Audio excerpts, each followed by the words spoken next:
നമസ്കാരം.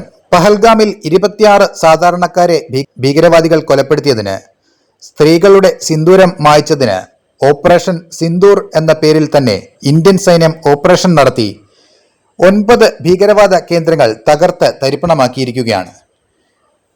മിസൈലാക്രമണമാണ് ഇന്ത്യൻ സൈന്യം നടത്തിയതെന്നും ഈ ആക്രമണം 3 സേനകളും കൂടി ചേർന്നാണ് നടത്തിയതെന്നുമാണ് വിവരം. മറ്റൊരു റിപ്പോർട്ട് പുറത്തുവന്നത് പാകിസ്ഥാന്റെ ഒരു യുദ്ധവിമാനം ഇന്ത്യൻ വ്യോമപ്രതിരോധ സംവിധാനം വെടിവെച്ചിട്ടു എന്നുള്ളതാണ്. അതിന്റെ ദൃശ്യങ്ങളടക്കം എക്സിൽ കാശ്മീരിലെ ജനങ്ങൾ പോസ്റ്റ് ചെയ്തിട്ടുണ്ട്. മറുവശത്ത് പാകിസ്ഥാൻ വ്യാജവാർത്തകൾ ഇറക്കുകയാണ്.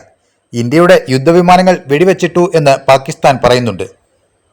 ഒരു അന്താരാഷ്ട്ര മാധ്യമത്തിൽ പാകിസ്ഥാൻ ആഭ്യന്തരമന്ത്രി ഇന്ത്യൻ യുദ്ധവിമാനങ്ങൾ വെടിവെച്ചിട്ടു എന്ന് അവകാശവാദം ഉന്നയിച്ചപ്പോൾ അതിന്റെ തെളിവുകൾ എന്തെങ്കിലും, ഒരു വീഡിയോയോ ചിത്രമോ എന്തെങ്കിലും ഉണ്ടോ എന്ന് ചോദിച്ചപ്പോൾ അതിന് അയാൾക്ക് ഉത്തരമില്ല.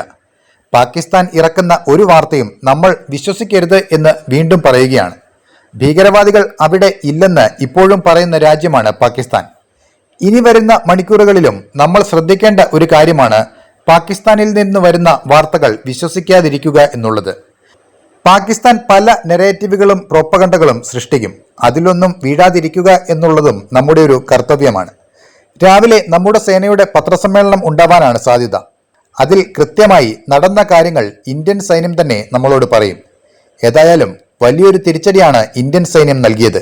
ലഷ്കർ-ഇ തൊയ്ബയുടെയും ജെയ്ഷെ മുഹമ്മദിന്റെയും കേന്ദ്രങ്ങളാണ് ഇന്ത്യൻ സൈന്യം തകർത്ത് തരിപ്പണമാക്കിയത്.